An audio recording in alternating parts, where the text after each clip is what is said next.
Hey guys, it's your girl Sage. I hope you're having a wonderful day or night whenever this video finds you. I am here with the daily reading, and for today we have Daniel chapter 5, Belshazzar's Feast.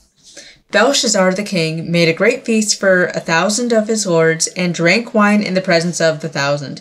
While he tasted the wine, Belshazzar gave the command to bring the gold and silver vessels which his father Nebuchadnezzar had taken from the temple which had been in Jerusalem, that the king and his lords, his wives, and his concubines might drink from them.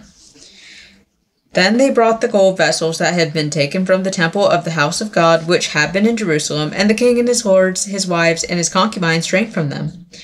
They drank wine and praised the gods of gold and silver, bronze and iron, wood and stone. In the same hour, the fingers of a man's hand appeared and wrote opposite the lampstand on the plaster of the wall of the king's palace, and the king saw the part of the hand that wrote. Then the king's countenance changed, and his thoughts troubled him, so that the joints of his hips were loosened, and his knees knocked against each other. The king cried aloud to bring in the astrologers, the Chaldeans, and the soothsayers. The king spoke, saying to the wise men of Babylon, "Whoever reads this writing and tells me its interpretation shall be clothed with purple and have a chain of gold around his neck, and he shall be third ruler in the kingdom." Now all the king's wise men came, and they could not read the writing or make known to the king its interpretation. Then King Belshazzar was greatly troubled, his countenance was changed, and his lords were astonished. The queen, because of the words of the king and his lords, came to the banquet hall. The queen spoke, saying, "O king, live forever. Do not let your thoughts trouble you, nor let your countenance change. There is a man in your kingdom in whom is the spirit of the holy God. And in the days of your father, light and understanding and wisdom, like the wisdom of the gods, were found in him. The king Nebuchadnezzar, your father the king, made him chief of the magicians, astrologers, Chaldeans, and soothsayers. Inasmuch as an excellent spirit, knowledge and understanding, interpreting dreams, solving riddles, and explaining enigmas were found in this Daniel, whom the king named Belteshazzar. Now let Daniel be called, and he will give the interpretation." The writing on the wall explained. Then Daniel was brought in before the king. The king spoke and said to Daniel, "Are you that Daniel who is one of the captives from Judah, whom my father the king brought from Judah? I have heard of you, that the Spirit of God is in you, and that light and understanding and excellent wisdom are found in you. Now the wise men, the astrologers, have been brought in before me, that they should read this writing and make known to me its interpretation, but they could not give the interpretation of the thing. And I have heard of you, that you can give interpretations and explain enigmas. Now, if you can read the writing and make known to me its interpretation, you shall be clothed with purple and have a chain of gold around your neck, and shall be the third ruler in the kingdom." Then Daniel answered and said before the king, "Let your gifts be for yourself, and give your rewards to another. Yet I will read the writing to the king, and make known to him the interpretation. O king, the Most High God gave Nebuchadnezzar your father a kingdom and majesty, glory, and honor. And because of the majesty that he gave him, all peoples, nations, and languages trembled and feared before him. Whomever he wished, he executed. Whomever he wished, he kept alive. Whomever he wished, he set up. And whomever he wished, he put down. But when his heart was lifted up and his spirit was hardened in pride, he was disposed from his kingly throne, and they took his glory from him. Then he was driven from the sons of men, his heart was made like the beast, and his dwelling was with the wild donkeys. They fed him with grass like oxen, and his body was wet with the dew of heaven, till he knew that the Most High God rules in the kingdom of men, and appoints over it whomever he chooses. But you, his son, Belshazzar, have not humbled your heart, although you knew all this. And you have lifted yourself up against the Lord of heaven. They have brought the vessels of his house before you and your lords, your wives, and your concubines have drunk wine from them. And you have praised the gods of silver and gold, bronze and iron, wood and stone, which do not see or hear or know. And the God who holds your breath in his hand and owns all your ways, you have not glorified." Then the fingers of the hand were sent from him, and this writing was written. This is the inscription that was written: Mene, Mene, Tekel, Upharsin. Or also could be translated to divide. This is the interpretation of each word. Mene, God has numbered your kingdom and finished it. Tekel, you have been weighed in the balances and found wanting. Perez, your kingdom has been divided and given to the Medes and Persians. Then Belshazzar gave the command, and they clothed Daniel with purple and put a chain of gold around his neck and made a proclamation concerning him that he should be the third ruler in the kingdom. Belshazzar's fall. That very night, Belshazzar, king of the Chaldeans, was slain, and Darius the Mede received the kingdom, being about 62 years old. Okay. So, and also I just want to quickly bring up that, the switch of words right there.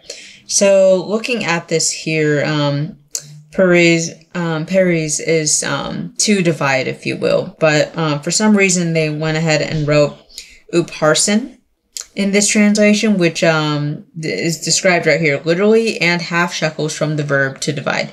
So with the word tekel, it's, actually referring to money, and Upharsin is the official word that talks about a half shekel, so in the division of money. So, but it's kind of translated to the division of the king's wealth being spread again to the Medes and Persians.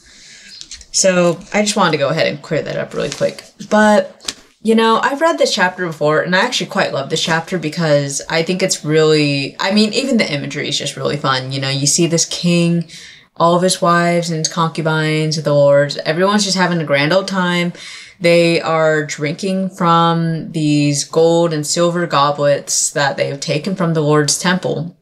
And that's when the king, and I feel like it was only the king that saw this, but it was interesting because the writing was for everyone to see, but only the king saw his hand. And I just thought it was really interesting that, you know, so God sent the king this incredibly harsh judgment upon him.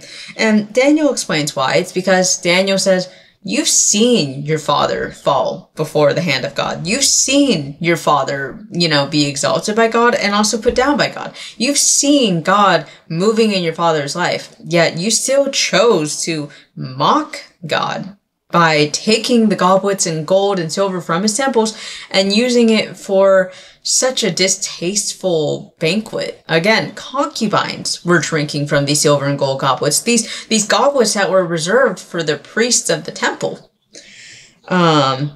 So this made me really think about how God shall not be mocked, you know, and also no word from God ever fails. Every word that comes from the Lord will not return to him void.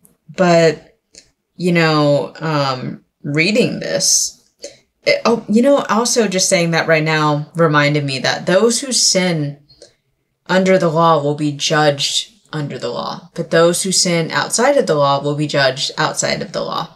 And I'm bringing that up because Daniel specifically points out to him that you knew better and you still chose to worship these idols that do not see, hear, or know. You are choosing to worship these material goods that have no dictation over your life, that have no say, that really don't do anything or add any value to your life for that matter. So, you know, God sends him this judgment. And I think it's interesting that only the king can see the hand, but everybody can see the words. When I was reading that, I kind of had this weird thought that, you know, even